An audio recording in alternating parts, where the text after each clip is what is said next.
Welcome to Beneficial Conversations, where we will explore the world of employee benefits and dive into the trends, challenges, and innovations shaping our industry. Join us as we sit down with industry leaders, HR professionals, policy experts, and thought leaders to discuss strategies for creating impactful benefit programs that support employees and drive organizational success. So, whether you're an employee, a consultant, or you're simply curious, Beneficial Conversations looks to provide valuable insights, actionable advice, and inspiring stories to help you navigate the future of work. Hey, welcome to Uh, Beneficial Conversations. My name's CJ Jordan. I am joined with Luke Aslesen from Informed. Excited to have you on, Luke. Really, I'm excited to have this conversation, see where it goes. I honestly, I don't know where it's going to go with us talking. Um, but I do want to give you a chance to just kind of introduce yourself. I want to hear a little bit about kind of your background, how you got into this space, what you're doing now, and then we'll kind of get into the nuts and bolts of things. yeah, beautiful. Well, dude, beneficial conversations, maiden voyage. Here we are. Let's go. I'm honored. Look at We're us. rocking. Yeah, so quick background. I have been in the benefits space for the last, call it 7 years. Got into it totally green. My old man did it. Can you say that anymore, old man? It's a term of respect and I, endearment. My father, an old man, whatever, you I know? allow it. All right, great. He did it for like 40 years, CJ, and we never worked together, but around the dinner table, I was exposed to it and got into it, became a broker, did really well early, blah, blah, blah, and then was doing an RFP for this large national CPA firm, and they were like, hey, is there some sort of vendor that has like short burst videos? Because we have people all across the country. Do you have something that we could send out to all of our people? And at this point in my career, I'm pretty early, and I was like, oh, well, of course. Like, it'd be so stupid if someone didn't do that. Like, of Right. course. Bro, the deeper I dug, the more I was like, oh my God, no one's done this. This is crazy. Fast forward to today. So I started just recording videos. Those videos got better. You can imagine the number of videos that answer benefits questions are very numerous. So fast forward to today, about 3 years later, we'll call it.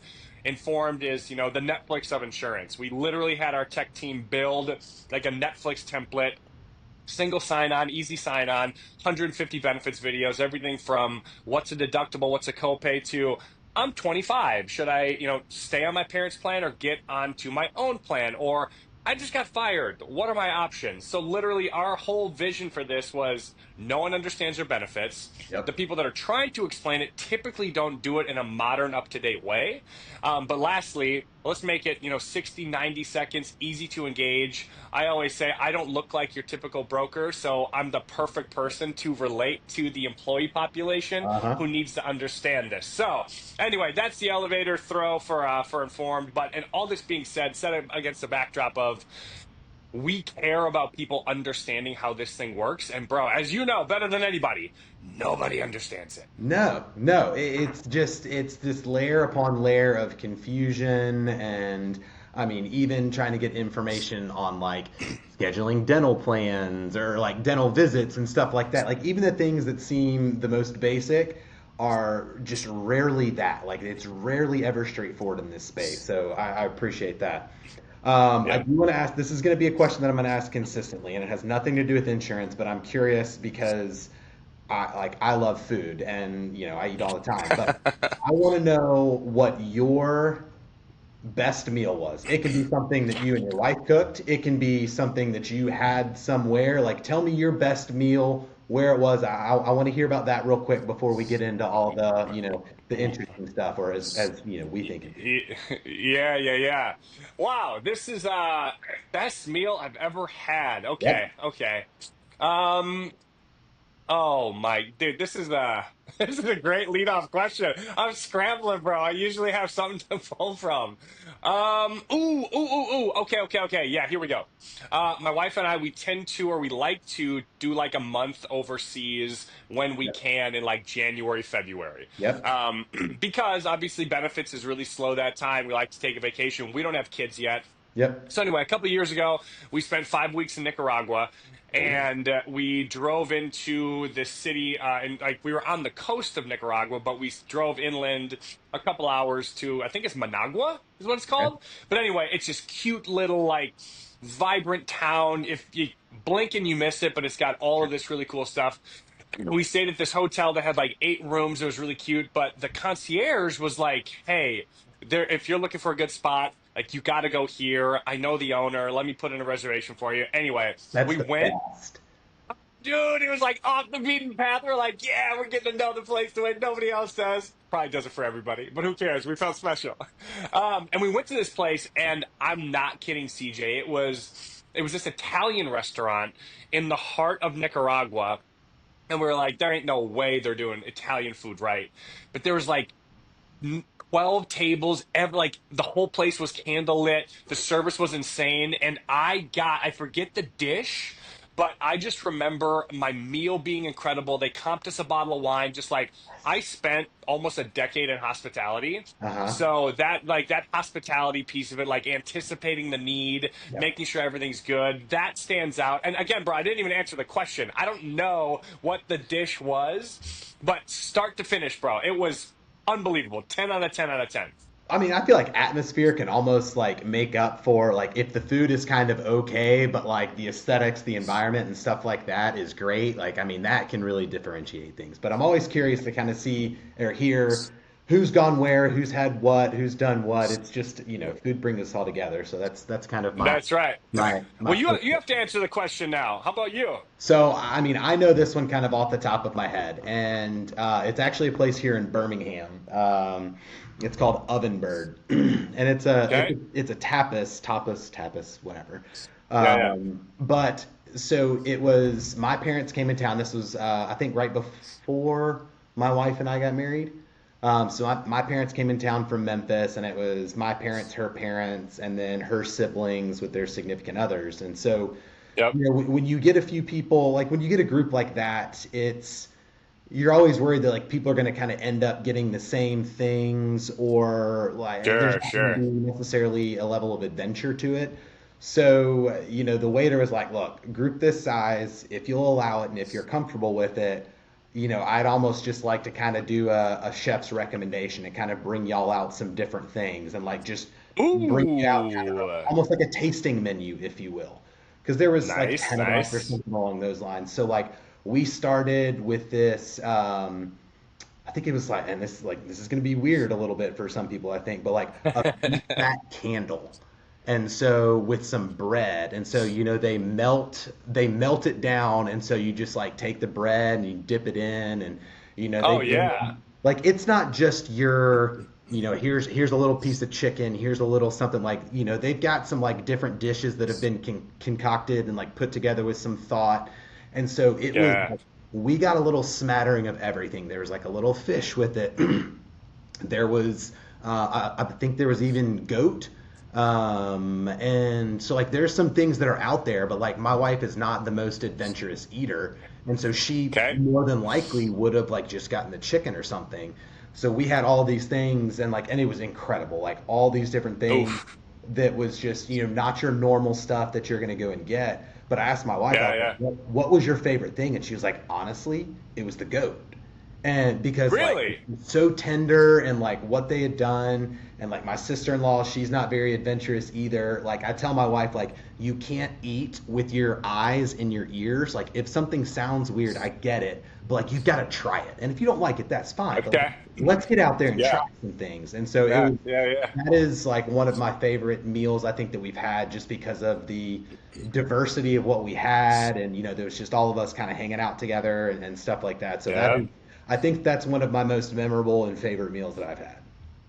But same deal. Like, it sounds like the food was incredible, but even to have a chef be like, "Hey, you guys have a larger group. Let me kind of do this like pre-feed like menu preset." Like, oh yeah, of course. Yeah. That's the all-star treatment. That's incredible. Oven Yeah. bird, you said.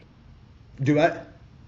You said Oven oven bird. bird is Yeah, called? oven Oven bird. bird. Cool. Yeah, it's All a right. it's a guy. He's a chef here in Birmingham, Chris Hastings. He's got a couple good spots. Like, he's one of the big chefs around here. That's one of his, and it was, I mean, it was top notch. Like, could not recommend it enough. Dude, you're pulling on a really interesting thread, and I'm not sure if many people. I'd actually be curious to know how many people like spent time in service or enjoy that aspect of it. But there are so many things to be pulled from a good restaurant that should and could be applied to the benefits landscape of just like how do you anticipate a need? How do you like literally read a mind? Because, dude, everybody's have you seen that movie Hitch? Where Yeah. have you seen Hitch? Yeah, Right. yeah, for sure. The opening monologue, he's like 60% of all human communication is nonverbal. Yep. 30% is your tone. That means 90% of what you're saying ain't coming out your mouth. Right. And like being able to read a room and be like, they didn't like that, or ooh, they're excited about that, or whatever. Like, I don't know, the hospitality piece. How do you blend the two? Because I'm not saying people don't do a great job in this space, but the hospitality of like anticipate the need, go above and beyond, serve the employee, just like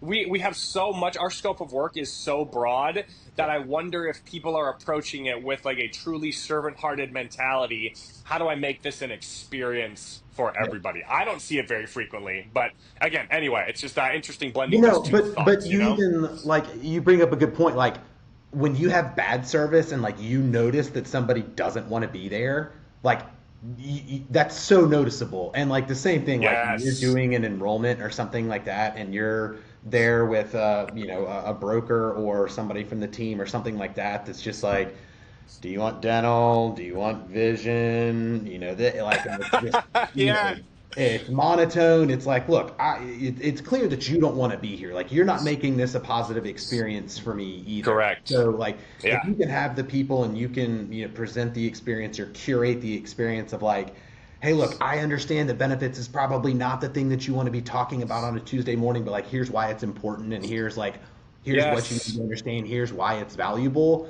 I think that just Yeah. creates a better experience for the employee, for the employer. Like they're bringing in people who give a rip about, what they're doing and want to provide what's best. So I mean, I think you're exactly right. Yeah, it's and it's funny whenever I get up in front of employee populations. First of all, like you said, everyone hates open enrollment. Everyone hates benefit stuff because they're super apathetic. I almost treat it as like a stand-up set. How do I do my like 10 minutes or whatever? Obviously, it's longer than that, but the ability to capture hearts and minds early by saying like some sort of cognitive break. Everyone's expecting the same, like you said, here's your medical, here's your dental, here's your da da da. Dude, no one cares, first of all. A few Yep. people do, but they could all their questions answered from the packet. They don't need you to regurgitate it.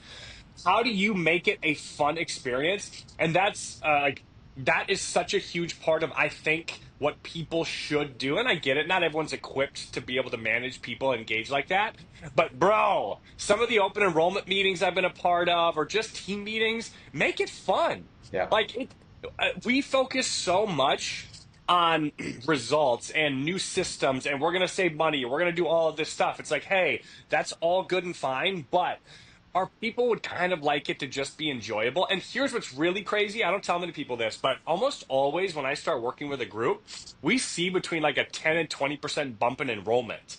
It's Wow. not because crazy, right? It's Yeah. crazy. It's not because I'm like, I have this, silver bullet for benefit stuff. I have the same tools available that almost every other broker does, Yeah. but I make it fun and I engage people and I like have the light bulb moments go off so that people actually go, oh shit, like no one's ever explained it to me that way. I didn't know I should have this. I'm going to sign up. And it's crazy. It's happened a lot of times to a point where I'm even like comfortable making the statement of this is a trend of engage with people.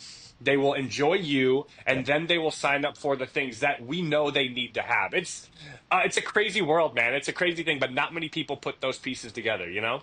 Yeah, I mean that's phenomenal. I mean to see those kinds of results just from, I mean, being willing to explain things in a different way. You're saying the same things, but maybe in a way that's just engaging, informative, entertaining. I mean, it's you're in the entertainment business, I guess, is what we're gonna put you Actually, in. yes, yes. So you mentioned kind of apathy, and that's something that I kind of want to get your thoughts on. Like, what do you think?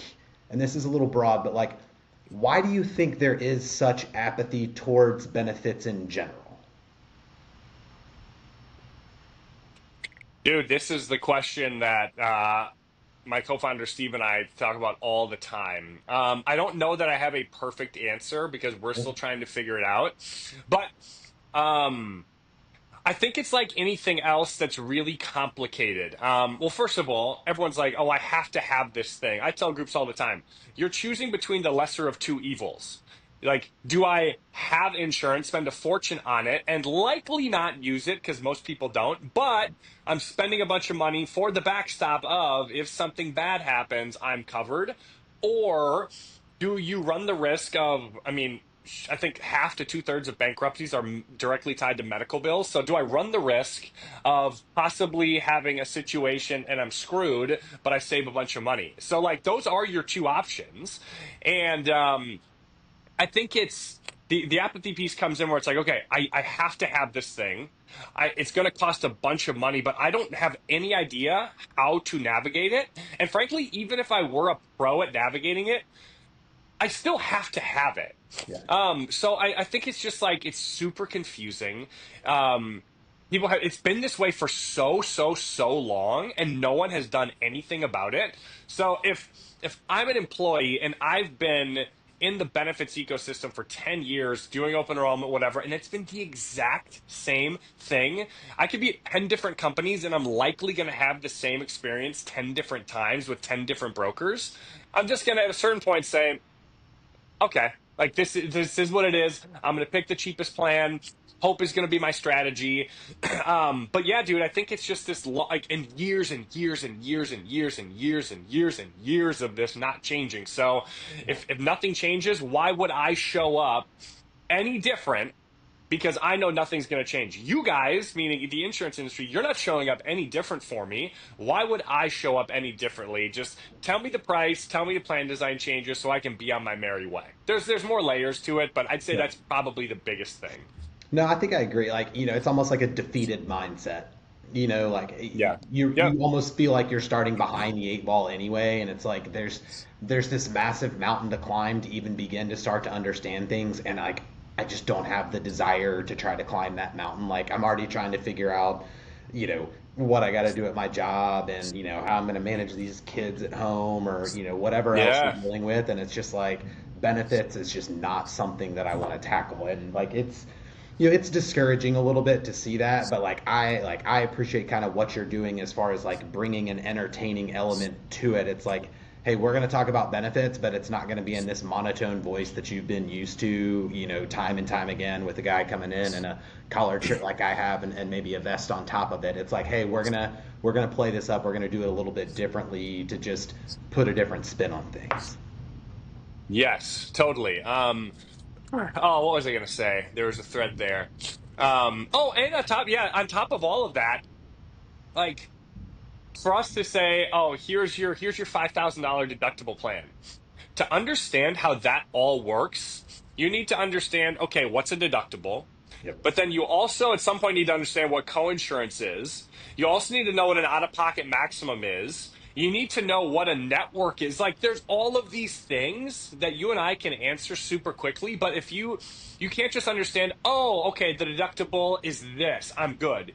You have to know how it all works together in this little ecosystem. I mean, it's just so much information to try to understand. So again, I think like I forget what it is. I'm going to butcher this, and I'm no scientist, but there's a piece of I think your medulla oblongata that when you have like a huge task in front of you, you have like it doesn't know your brain doesn't know what to do with it. Yeah.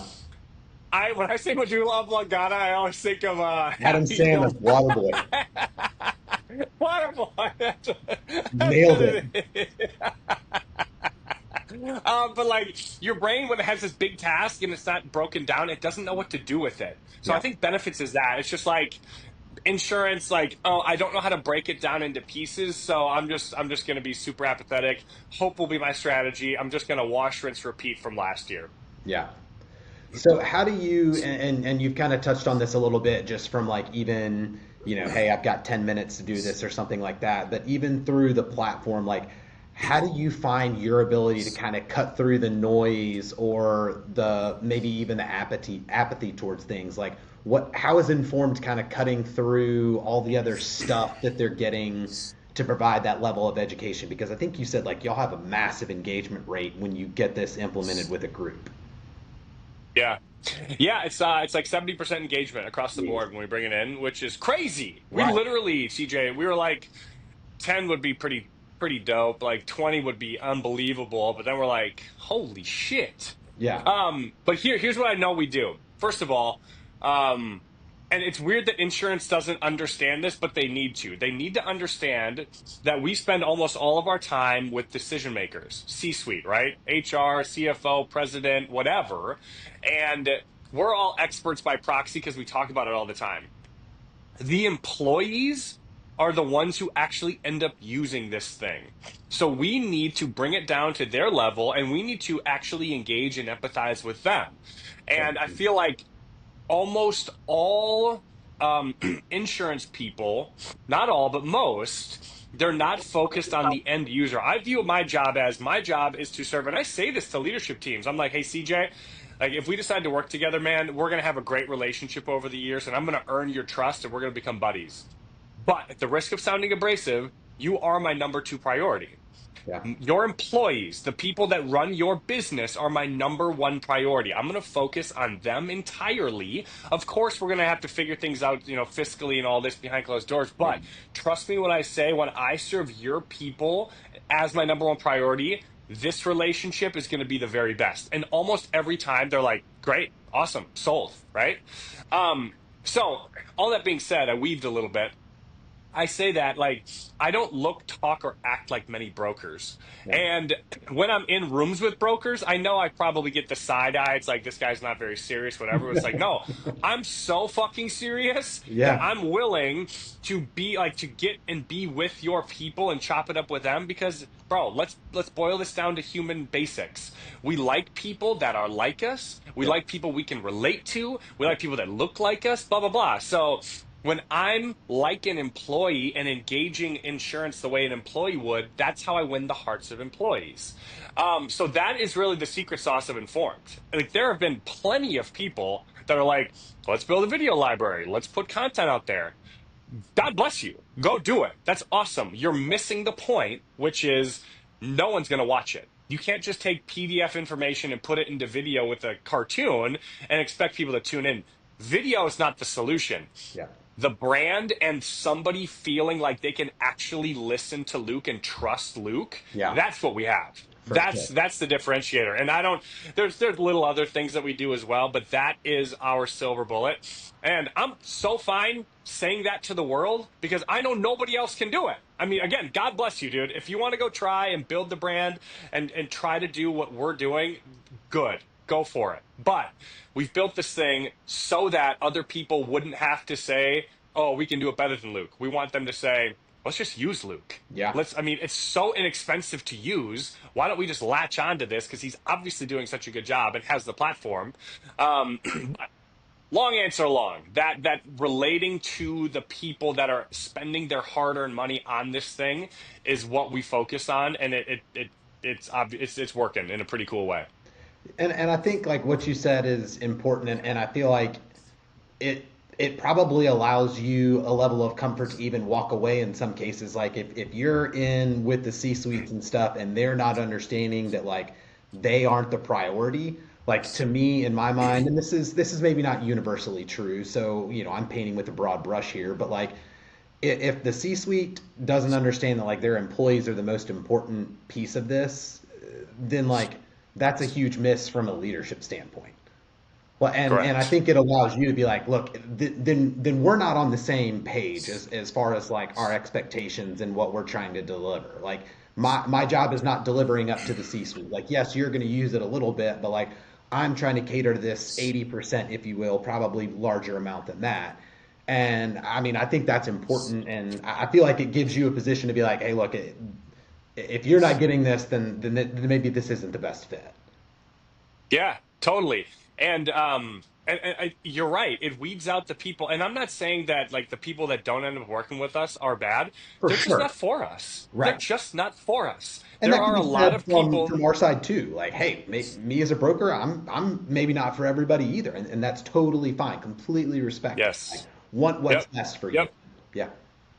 Yeah. Yep. So we go after it's really fun when I do explain what we do it, how we do it, and leadership teams are like, yes, yes, 100%. Because I'm like, okay, cool. You're bought in, and the way you just responded to that tells me you really like your priority is your employees. You're just looking for people that will come alongside you in that effort to serve them in the same way. And again, I talk to plenty of people that are like, nope, we're good. Like, this is not professional enough. This is not whatever. I'm like, okay, that's fine. But to your point, it's like those are not for me. There's other things out there for that group.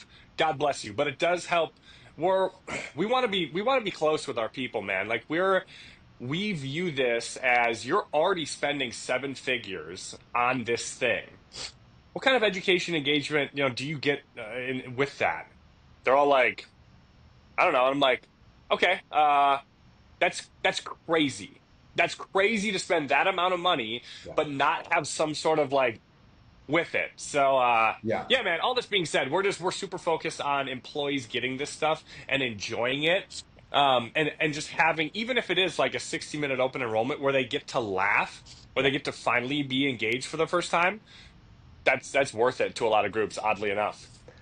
And like I feel like in the self-funded space, like you have the ability with kind of what you're doing to help people understand like how their decisions can ultimately have an impact on the greater like plan as a whole. Like, hey, I'm trying to help you understand what a deductible is, and what this out of pocket max is, and like what and I don't know if you cover this or anything like that, but I'm just using things that come to mind, like what centers of excellence are, high quality doctors. Like, I want you to understand these things so that you can make good decisions that have an impact on your own plan. Like, come renewal time, like your decisions have an impact on renewal. And I think that's like an Yes. empowering piece to people, because I think in a lot of cases they don't understand. Like, I Yes. actually had a conversation with an HR person, one of our clients the other day, and she said, one of the employees came up and was like, I hate our insurance. It sucks. And she was like, hold on a second. Joe. And she Yeah, was yeah. like, I need you to understand a couple of things. Like, we have a really rich plan, actually. And she was like, Hmm. do you understand that, like, this, and this, like the things that you do, the choices that you make, like the prescriptions and things like that, how you approach these things, they all have an impact on the renewal. And he was like, I had no idea. And so like she took a minute to just be like, hey, let me break this down a little bit for you. Like, these things Yes. have an impact, and like your ability to kind of break some of that down, I think helps people all get on the same page without it having to come from like this executive person up here that's just been trying to hammer this thing home constantly. Totally. But it's just, oh, this is another email from HR. Like, it almost feels like you can, I mean, you're not the bad. You're the substitute teacher, I guess. Like you're the one that kind of comes in, and Yeah. they're tired of listening to Mr. Belden, talk about all this stuff. Like, let's get the sub in Yeah. here, and he can kind of bring a different Yes. flavor to it. Yes. Yeah. Well, dude, you said something very interesting. It was just get like explaining people's role in this, because fully insured, self-funded, captive, anything in between, like most employees are not aware that how they behave has a direct impact on their renewal each year. They're used to showing up to the trough, for lack of a better word, picking between, their three plans and then going on their merry way. And then they're like, hell yeah, hit my max out of pocket spending spree. The shoulder's been hurting, my knee's a little wonky. Like, let's go do this. And I tell groups, I'm like, hey, that's fine, but Right. you need to understand that your company is the insurance company. So everything you are doing, those cost increases that you get every single year, those are directly related to, like you said, how you behave. And bro, nobody is telling people that. Yeah. Nobody communicates that simple thing. And you get someone to understand that, they just thought it's insurance. They're just like, oh, I'm going to go, give the middle finger to the insurance company because, haha, I spent my 5 grand. Now they're going to foot the extra 50 or whatever I have to do. Screw them. It's like, I love that mindset. I love that. That's very like, can't tell me what to do, but you are hurting yourself. And again, like you said, even having that moment, people go, oh. Oh, so like Steve and I say all the time, my co-founder, we're like, dude, this is not like people don't need to be experts the way CJ and Luke are experts. Right. They just need to understand very basic, like what's their role here? How do they make good decisions? How do they do like it's very, very baseline to actually make an impact when it comes to handling your benefits. It's pretty crazy and not as complicated as you think. Right. So where, like in your mind, and this is a little bit of a nuanced conversation, I guess, or a nuanced question because some of it's maybe going to depend on like when maybe the broker who's kind of working with you brings you in or whatever. But like in your mind, when does education start? Like, is it at open enrollment? Is it way before open enrollment? Is it like in your mind, where does education start when it comes to benefits? Maybe it's people driven or whatever. I'm kind of curious your thoughts on this. Yeah, that is a very insightful question. And we a lot of people when they hear about what Inform does, they're like, "Oh, specific education." Like, "Oh, they're going to talk about my specific $3,000 deductible and my PPO plan and all that." It's like we're actually not concerned with your people understanding their specific benefits, which Yeah. sounds a little goofy, but No, that's we're more that's my like job, I feel like. that's CJ's job. Right. Yes, like we're not decision support. Yep. We're not here to help you shop RX. We're not here to do any of that stuff. Yep. Our job and what we're doing throughout the year, and that's part of the benefit of having the Inform platform, is you get year-round engagement. Like a win for us is when we have deployed 12 videos over 12 months Hmm. and have gotten the good engagement and we text and email and send all of this stuff out to people because again to your point if Mr. Belding sends you a text you're like eh. But if Cool Substitute sends you something that's funny and kind of witty and something like you're probably going to click the link and watch it, right? Yeah. So for us, it's how do we do all of the groundwork leading up to open enrollment so we can very much pass the baton. Our job is to tee CJ up Yeah. and have him be able to deliver on open enrollment. Yeah. So if it's January and we're talking about, hey, here's what our network is. Here, February, HSA, you guys have one, blah, blah, blah. And then prior to open enrollment, hey, open enrollment is this. A lot of people don't even know that you can't change your benefits mid-year. Like that little thing, right? So again, there's so much work to be done up here at a very high level of having people understand this stuff. Yeah. That is where we tend to do our best work. We do custom stuff. If someone wants a custom video, we'll shoot it. It gets a little pricey, but Sure. our thing is just let's get people thinking about this year round. I know people aren't going to toggle between Instagram and informed videos, but you watch a 60 90-second video about something. Oh, and on top of it, if we throw a reward in there from the leadership team, Right. that's our main goal and mission, if that answered the question. No, no, no, it does. Because, and I think that's a critical piece because I feel like in a lot of cases and with a lot of groups, benefits is a one time a year conversation and it just Correct. kind of stops. And, we've kind of talked about this. Here's your two dental plans. Here's this. Here's this. What do you want? Hmm. And then we don't really have a discussion about it for another 7 to 9 months. So like, Right. I Right. think it's the process of helping people understand throughout the year. And so it sounds like, y'all are kind of doing these drip campaigns.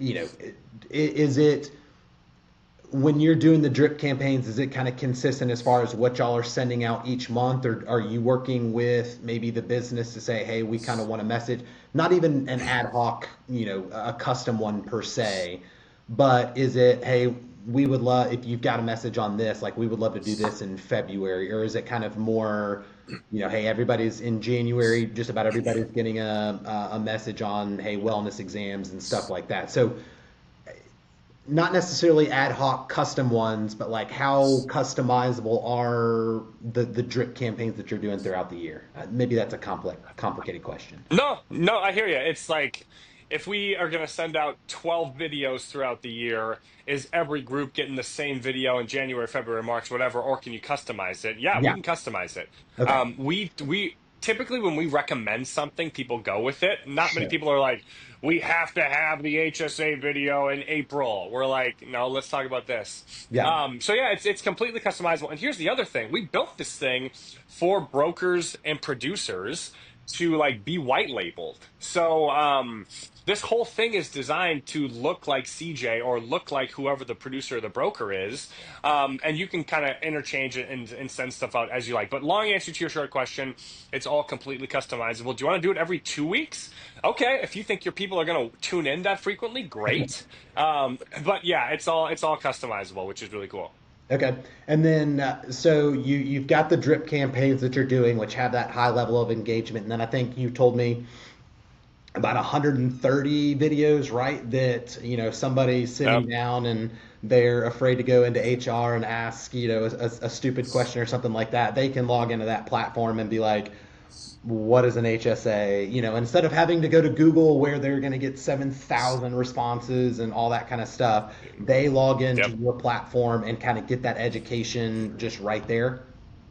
Exactly. Yep, exactly. So typically the first, and we talked about this before we started recording, but like startups in life are just like iteration after iteration after iteration after iteration, and to the survivor go the spoils. So the first iteration was, hey, we're going to take CJ's Manufacturing, all 100 employees, take their emails, upload them into the system. They've all got complete access. Well, we realized that the people that were actually logging in were the HR and benefits leaders. It wasn't the employees, because Right. again, they don't know about it. They don't really Yeah. care. They care about it when they need to access stuff. But so we changed it to when CJ's Manufacturing signs on as a client, we're going to give the whole admin team access to the thing, because people are still going to HR. They're still going to Yeah. their leadership team when they have questions. If they want to go into the platform themselves, totally fine. They can. That's available. But more often than not, they're going to their benefits team lead and saying, what plan do I choose? How should I do this? Da da da da da. So, and plus, we want to be cognizant. One of the huge fears of HR is job replacement, right? They're like, well, I'm going to keep things in place. I don't want you doing my job, because if I have enough vendors that do my job, I'm not going to have a job. And we respect the fact that HR are the people at most companies, and people are going to trust the HR and benefits team more than they're going to trust Luke, because they have relationships. So, all this being said, it works best when someone comes to CJ's benefits team and says, hey, I don't have this question or whatever, and then the team pulls the video and sends it to them. So it's still having that like human interaction piece, Yeah. and HR gets to say, let me pull from the vault and give you the information. Yeah. I can also see some HR people like having a sign out on their door that just says, have you checked and formed yet? Oh my God, bro, do you have a tap in my house? Like, that is literally what we're doing. We are literally like doing blow up pictures of Luke, like, and on like it says, have you checked and formed yet? And Yeah. it's an NFC tag that you scan and it gets you to the platform and you type in your question. So, wow, dude, where are you? Are you Yes. bugging my home? I mean, It's funny. I can see it being like, look, I've been over, like, especially, when you start to get to open enrollment time, like, I feel so bad for HR people that just get inundated with all of these Yes. questions. And like, you've got, Yes. I can just see them looking at people and be like, we've provided an entire platform and library for you to get these Yes, answers. yes, Please yes. take Have you checked informed yet? Please Yeah. take 30 seconds and just go look at it. If you still have Yes. questions, I would love to answer those, but I can almost Yep. guarantee that you're going to get an answer faster. Yes, dude, yes. And that's literally one of the things that we want to have HR leaders be able to do. At the end of the day, if you're like, hey, I've got to be on chemo, we're moving, like that kind of stuff, of course, talk to them. But Yeah. so many people are like, what plan should I choose? What's the HSA plan? It's like, yeah, dude, just offload all of the same BS questions that we get from people so that we can focus on answering like the questions and the people that really need it. That's really funny that you said that, bro. That's super funny. Wow. Do do do do. What do y'all, and I'm assuming you have, and you may not know this offhand, which is totally fine. What do y'all see the most common videos, like which ones are getting watched the most? Yeah. Again, the top 25, there's like 20 or 25 that get the most traction. Sure. But it's all the stuff that you would imagine. Like, what plan should I choose? How do networks work? How do deductible coinsurance copay and out-of-pocket max all work together in this like weird bucket you have to fill up. So it's all like the low-hanging fruit. You've got the like, what's an EOB? That one gets watched a lot, but it is truly like if you wrote down what you think the top 10 most watched videos are, it's probably going to be those ones, Right. which is another good affirmation that people just want to understand the basics of this stuff, you know? Yeah. Um, so I saw you post something on LinkedIn recently, and I want to kind of get your take on it, or for you to expound on it. So you had mentioned, effectiveness and efficiency when it comes to health insurance, and those two things being different. Expound on that a little bit, because I kind of want to get your take on that. Like when it comes to insurance, like, are they effective? Are they efficient? Should they be effective? Should they be efficient? Like, talk to me a little bit about that. Yeah, yeah, yeah. So that one, and I'm not sure it was received the way we intended it to. But what I mean is we a few years ago, I did a little bit of research into like where all the startup money goes into the healthcare and health insurance space. Mm-hmm. And I want to say the number was like, and this is a little old, the data, but it was like $30 billion or something that went into health insurance, health tech, startup stuff. And when it comes to education engagement, like there was nothing. There was nothing. It was all like, how do we, do international drug spend better? How do we get better, people Point solution. to their care better? Point solutions. Exactly. It's all point solutions. Thank you. Um, so what I meant by that video and that statement is we are again so focused on making things from an admin standpoint, from a like get people care standpoint, from a, like a let's just let's streamline this thing, AI, with all of this stuff, like let's make it better, faster, stronger. That to me is very efficient. Yeah. It doesn't seem to be effective because if it were effective, we would have a healthier population, we'd have a more engaged and understood population, and they'd be managing their insurance a lot better. Yeah. And the more money we spend, it's this weird graph, dude. Like the more we spend, the worse people are. So that to me is like, that is not effective. Again, so much money is going into the efficiency, streamline, make it better. Yeah. But effectiveness, I believe, is measured in, are people getting better? Are they getting the answers and the care that they need? Yeah. I don't know. And that again is like why we're so focused on the brand and impact piece, because we can have solutions all day, which we do. If you don't have people's attention, you're never going to be able to deliver those solutions. I'm a huge believer, and I'll say it till I'm blue in the face. You have to capture a heart before you capture a mind. And I think, in the insurance space in particular, we think the brain stuff works. We think all of the like, we're really smart, we're going to figure this thing out. And bro, lots of unbelievable solutions. Yeah. Those solutions are time, money, and energy wasted if we have not figured out a way to get people to use them. Yeah.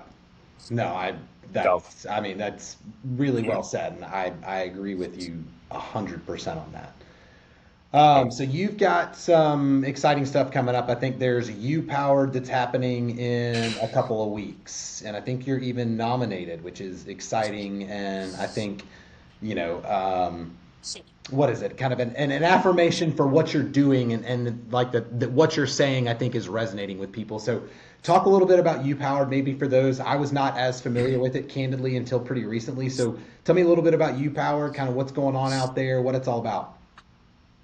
yeah, and dude, I don't want to speak out of turn because this is my first U Powered. So I've never been before, and but it's Emma Fox and David Contorno, and they're probably going to be like, "No, dude, that's not how it all happened." So I'm just going to like give the very, the very rough overview of it.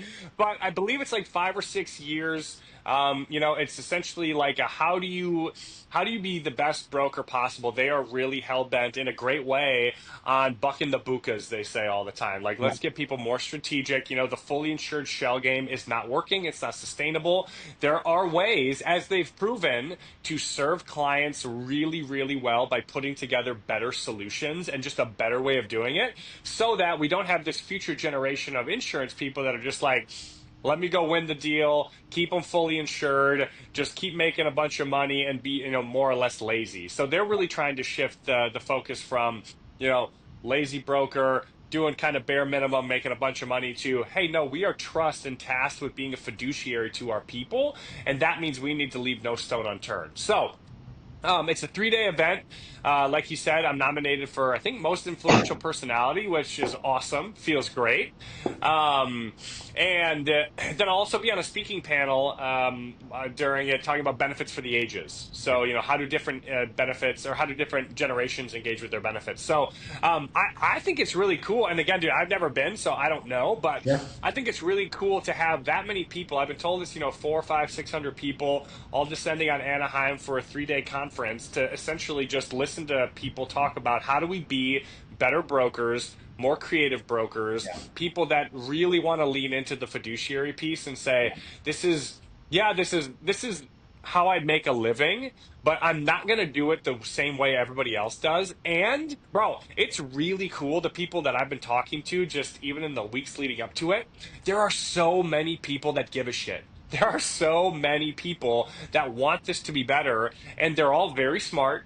Anyway, I'll shut up. I feel like I'm, No, plugging them. But no, it's cool to that they're like raising or creating a future generation of really savvy brokers that are kind of, I believe, going to put the lazy brokers out of business.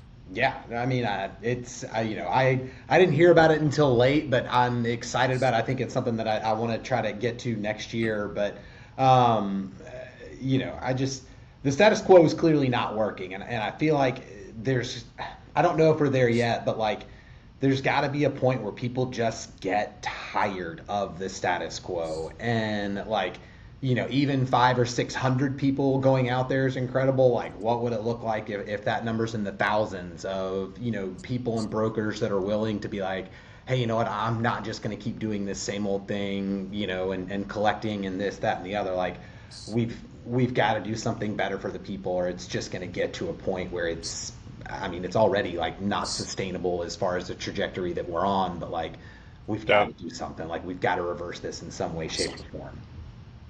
Yeah, and it's really cool because the like employers are getting sick of the same old BS too. So what's really cool about you, Powered, and or any organization that's looking to be different and solve creatively for this thing, the difference between Luke, the lazy broker that shows up with the same old, let's go, quote the market, the 4 or 5 fully insured carriers, and CJ coming in and being like, hey, have you guys heard about this? Like, the people that invest the time, money, and energy to be masters of their craft, those are the people that are going to win. They're going to win. And that's really fun. Just like, again, creating a new generation of people that are strategic and creative and doing something different. Because, yeah, the market is starting to grab their pitchforks and being like, yeah, something's got to give. And I think this is a good way to be doing that.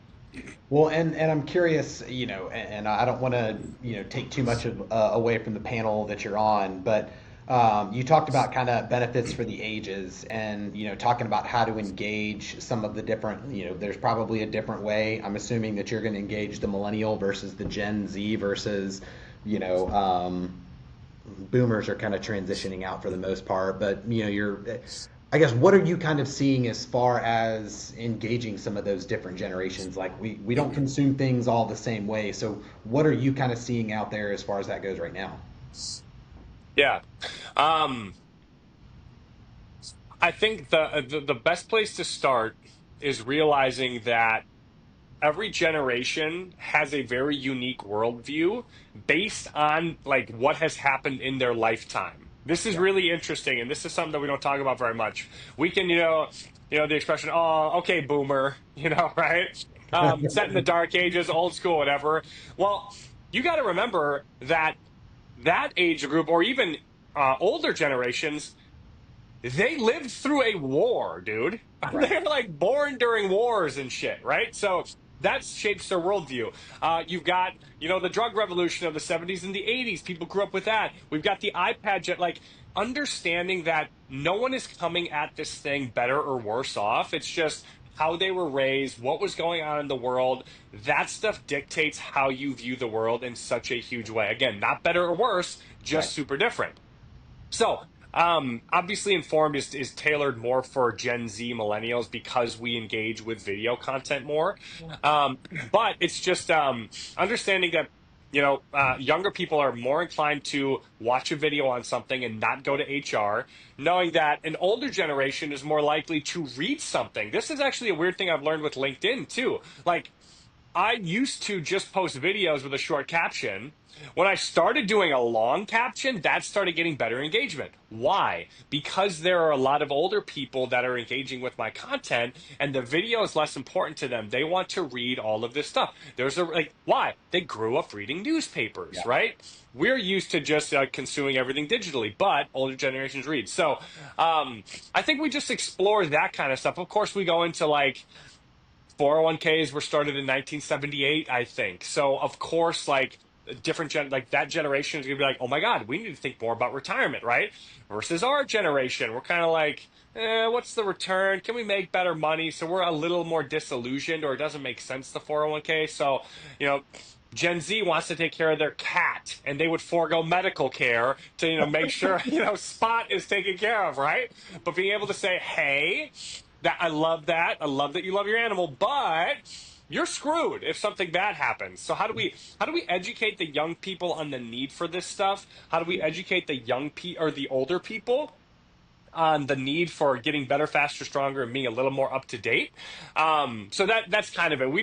We're up there for I think an hour. So we're gonna bob and weave. It's me, someone from Nice Healthcare, Rachel from Sunny Day Fund, and then Amanda, who's at Medify, so it's going to be this like really cool, well-rounded panel of talking about how do different generations engage, what's most effective, what do they want, how do we listen well, just kind of all that stuff. It's going to be cool. No, that'll be awesome. All right, we're coming up on an hour. I got two more things that I want to run by you. So, obviously there was the significant tragedy that happened end of last year with, the United Health Group's CEO and everything that happened with that. I'm curious if, do we think that was a pivotal point in health insurance and healthcare as far as public outcry? It seemed like there was a lot of initial reaction that came out. People maybe started paying attention to health insurance or maybe started verbalizing things a little bit more about their experiences and stuff like that. Do you think that was, I won't go as far to call it a watershed moment necessarily, but has the news cycle already spun on that, or do you think that was something that will kind of lead towards more change, more, kind of more, we'll just say change, more change within the industry and more accountability? Yeah, it's a great question, and I don't know that I have a great answer for it. Sure. I like to focus on not the act itself. I think doing something like that is always a losing game. You're not like, you don't accomplish what you think you want to accomplish. 100%. And like you said, that in like the news cycle is already, we're on to fires and elections and whatever, so Blake Lively it was just and kind of this Justin like, Baldoni or yeah, whatever else is going yeah, on. yeah, bro, exactly. So I think it has, phased out a little bit, but the thing that's fascinating to me is why there was such a massive public response kind of cheering it on. Of course, there were people that were like, this is horrible, this is bad, this is whatever. There were also a lot of people that, had some really wild memes like, hey, my thoughts and prayers are out of network, sorry. Yeah. Some wild shit got said. Yeah. But when a lot of people are saying the same thing there, that makes me say, yeah, is this representative of a totally disenfranchised population that kind of viewed that not as a murder, but as a like, hey, we gotta win? I know that sounds really weird to say, and I know we're talking about death here, but obviously enough people were cheering it on, saying like, oh, finally, we struck a blow back. Like, we've been taking shit for so many years. And now there's like a little bit of fight back. But again, dude, it didn't solve anything. Right. It's not like there's going to be this string of vigilante justice Right. out there doing it. And even if there were, like, is that going to solve the problem? I don't think so. So To answer your question, man, I don't know what's going to come of it. I think it's also very interesting that he's like a very sharp dude, and obviously, I think got caught on purpose. I don't know. There's some weird stuff going on there, so I'm Right. curious to see how it plays out. But the most fascinating thing to me is how could some tragedy like this happen in broad daylight and have a huge chunk of the American population cheering it on? Yeah. That's really interesting to me. Yeah. I just, I wasn't sure if something like that would like be a wake up call for people to be like, hey, can we do things better or something like I don't know. Like it was just there's a lot of things happening, but then our news cycle and our attention spans in the U.S. and probably everywhere else are just so short, and it just seems like now we're on to different news cycles and stuff like that. Where my hope was that like more attention would be paid to like how things are structured right now and like, hey, this is awful, like this is a tragedy, like what can we do to try and improve what's going on to create a better system for people. And I don't know, it was just kind of a thought that I Yeah. had, and I didn't know if kind of you had any thoughts on that. Well, So yeah, next I mean, question. to real quick, like Yeah, yeah. I think it is going to like it cause people to pause and reflect, but the single most lobbied industry in the country, healthcare, health insurance, pharmaceuticals, right? So like the cash cow keeps on marching forward, and it's going to have to be, it's just going to be, it's taken years to get to this point. It's going to take years to get out of this point. Yeah. And just a random act of violence isn't going to change it. But I think it did wake people up to a certain extent, and it put, at the very least, a little bit of attention on how messed up this whole thing is. But yeah, this is years of Luke and CJ and everybody else in the space, like diligently doing work to unpack and kind of unwind this whole weird system. Yeah, yeah. All right, last question. We'll get you out of here. Give me your next kind of 3 to 5 years as far as what you're kind of seeing as far as the insurance industry, and I think you kind of touched on it a little bit, but what are you kind of seeing as far as the future? Even if it's point solutions or things that are going to be done differently, like what are you kind of seeing or hoping maybe is a better way to phrase it over the next like 3 to 5 years when it comes to health insurance and healthcare? Yeah, yeah, good question. Um, I think the obviously younger generations, Gen Z and millennials now, I think make up the majority of the workforce. And we are all about like hyper focused, hyper personalized stuff. So I think we're going to shift towards getting care for the stuff that you need, personalized attention to things. Because right now, Luke buys insurance to cover everything. It's like if anything happens, I'm covered. Well, 99% of things don't happen to me, right? And there's obviously catastrophic ER stuff you can't plan and there's no regimen for. But how many people, I think with the like number of ways that you can test yourself, test your blood, test your upbringing, test like who you are and how you engage with different drugs and foods and whatever. I think there's going to be very, very tailored plans where this idea of, oh yeah, I just have health insurance, period, will be like, no, I have care for my diabetes and I have care for my, whatever it is, like that sort of stuff for my mental health or whatever. Um, I also think like there's been a massive shift over to ICRA. Hmm. That's really interesting. I think 30% of fully insured groups moved over to ICRA this last year, which is crazy. Yeah. Yeah, and maybe that's small group, large group doesn't matter. A third of the population moving over to that is really crazy. So I'm like, are people going to move? I think the fully insured shell game that goes away pretty quickly. I mean, the insurance companies are always going to find a way to make money, Right. but I mean, dude, you're getting down to like 20 or 30 like self-funded groups, and they're like, yeah, we don't need the big insurance company anymore. Yeah. So I imagine a world where it's mostly self-funded, level-funded, captive, ICRA, whatever, like shifting away from the large, just fully insured insurance conglomerate, hyper tailored care. And I do think, and this is why I'm excited for Informed, I think like people are going to start asking this question of, oh yeah, why do we spend so much money on this thing but get so little for it? Yep. Which is crazy. Like you said, once a year open enrollment. you're emailing with the account managers and teams on like benefits admin stuff, but like where is the value for an employee? Where in the hell is the value for people that are spending 10, 15, 30 grand a year on this thing? So yeah, I think there's going to be kind of a revolution coming where people focus on getting people engaged, hyper focused benefits, and how do we just not get played by big insurance the same way we have been for a really long time. Interesting. Love it. I love it. Well, man, I appreciate the time. This was just better than I could have even hoped for a Hell pilot.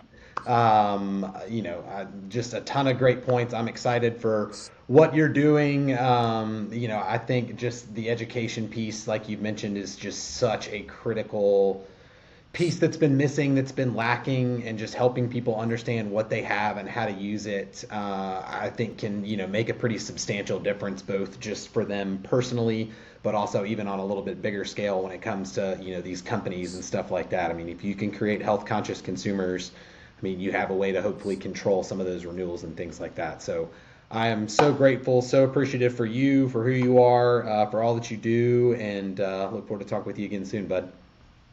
Likewise, man. Thanks for having me. I'll look forward to this thing airing, and yeah, let's talk again soon. All right, bud. Have a good one. All right, see ya. Bye.